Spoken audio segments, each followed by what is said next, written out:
Hi everybody, this is lesson 3 of the Permutations and Combinations chapter.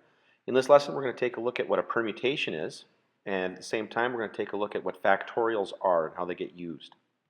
So a permutation is a unique ordering of a set of objects. If you can't differentiate between two orderings, possible orderings, then you're looking at the exact same permutation. So let's take a look at an example here.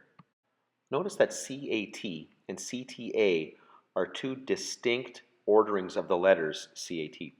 But at the same time, ADD and ADD are not. Even though I may have actually switched the positions of the two Ds, you can't tell the difference, and so they are considered a single permutation. Now let's take a look at a few examples of some permutations here. The first question is, how many permutations are there of the letters in the following words? Now the first we're going to look at is the word one. We'll start the solution to this problem by using the fundamental counting principle. Our job then consists in identifying the subtasks. Now, because there are 3 letters in the word one, and all we're trying to do is organize the letters, then there are 3 subtasks, one subtask for each position that can be filled by these letters. So we have 3 letters to choose from for the first position, multiply that by the 2 choices we have for the second position, and since at this point there's only 1 letter left, we multiply that by 1. Giving us a total of 6 permutations of the letters in the word one. Now, you could write these all out if you wanted. You would get O-N-E, O-E-N, N-O-E, N-E-O, or E-O-N, E-N-O. You don't have to. Okay, that's the whole point of doing the work here, is that we don't have to write them all out. We can simply use the fundamental counting principle to get us there instead. Now let's determine the number of permutations of the letters in the word 5. We'll do this a little faster than we did the previous one here, because we know we're going to apply the fundamental counting principle. We have 4 positions to fill and 4 letters to fill those positions. The first position, therefore, has a choice of 4 different letters. For the second position, we have 3 letters now to choose from. For the third position, we now have 2 letters left over to choose from. And for the final position, we've only got 1 letter left to choose, and so we've only got 1 choice. The product of these choices is 24, meaning that there are 24 unique permutations of the letters in the word 5. Now let's determine the number of permutations of the letters in the word 8. And at this point we should be able to go a little bit faster through this question now.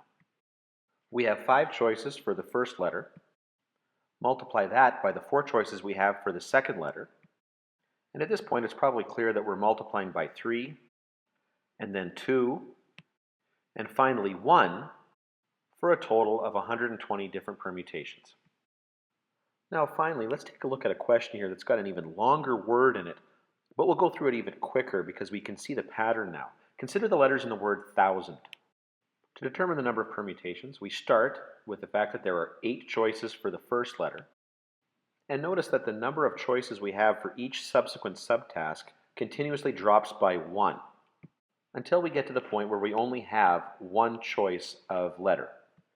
And when we multiply these options all out, we see that there are 40,320 different ways to permute the letters in the word thousand. Now, if you look back over the last few questions that we've done, you should notice that there's a very unique pattern in the multiplication that we're seeing. We call this pattern a factorial.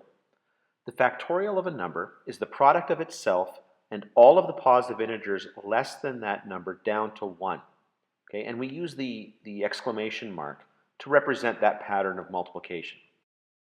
So when you see a number or a letter followed by an exclamation mark, it's read, as you see in this case here, as n factorial, and it represents n multiplied by the number 1 less than it, multiplied by the number 1 less than that, and so on all the way down to 1.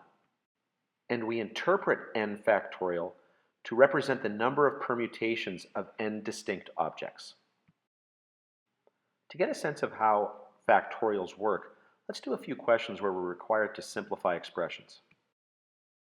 Consider the expression 15 times 14 times 13 times 12 factorial. How might we simplify that? Well, first we might notice that 12 factorial is going to be equal to 12 times 11 times 10 all the way down to 1. And then we can take that expression and substitute it back into the expression of the question. This will give us an expression that says 15 times 14 times 13 times 12 all the way down to 1. and that can simply be written as 15 factorial. Now let's look at a question that's a little more abstract. Let's take a look at how can we simplify the expression n minus 2 times n minus 3 times n minus 4, so on, down to 1.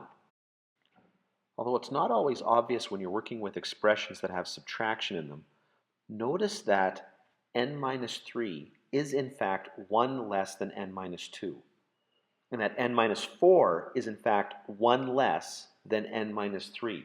And so what we're looking at here is in fact the pattern required for a factorial. So this means that we can write this whole expression here simplified in the form of n minus 2 factorial. Okay, and if you're having a hard time getting your head wrapped around that, the easiest thing to do here would be to pick a number for n and plug that in. For example, if you chose n to be equal to 10, then n minus 2 is 8, n minus 3 is 7, and so on, and you would notice that you were getting 8 factorial. But remembering that we substituted in a 10 for n, the 8 is taking the place of the n minus 2.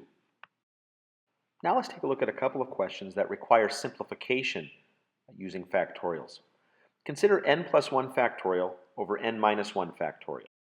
Since all factorials contain all of the factors from any given value all the way down to 1, so because of the way this works, when we take the factorial of larger numbers, they will always contain the factorials of the numbers less than them. So the way we do this is to expand the factorial of the larger number until we get down to the smaller value. And in this case, the larger value is definitely n plus 1. So to expand n plus 1 factorial, we write n plus 1 times n, the next number, times n minus 1, and we include a factorial to include all the values down to 1. And notice that that is exactly the same term that we see in the denominator. As a result, we can cancel the n minus 1 factorials that we're seeing, and we're left with n squared plus n. The last question we're going to do is similar to the one that we just did, but in this case, both binomials have a subtraction in them. And so the goal for us right now is to determine which one is bigger, n minus 3 or n minus 2. And I think after a little bit of thought, you'll realize that the actual answer that we're looking for is n minus 2 is the larger of the two. This means we need to expand the factorial in the denominator, but the convenient thing is that n minus 3 is actually the next value less than n minus 2, and so we immediately see that we get n minus 2 times n minus 3 factorial. The n minus 3 factorial factors cancel, and we're left with a final answer of 1 over n minus 2.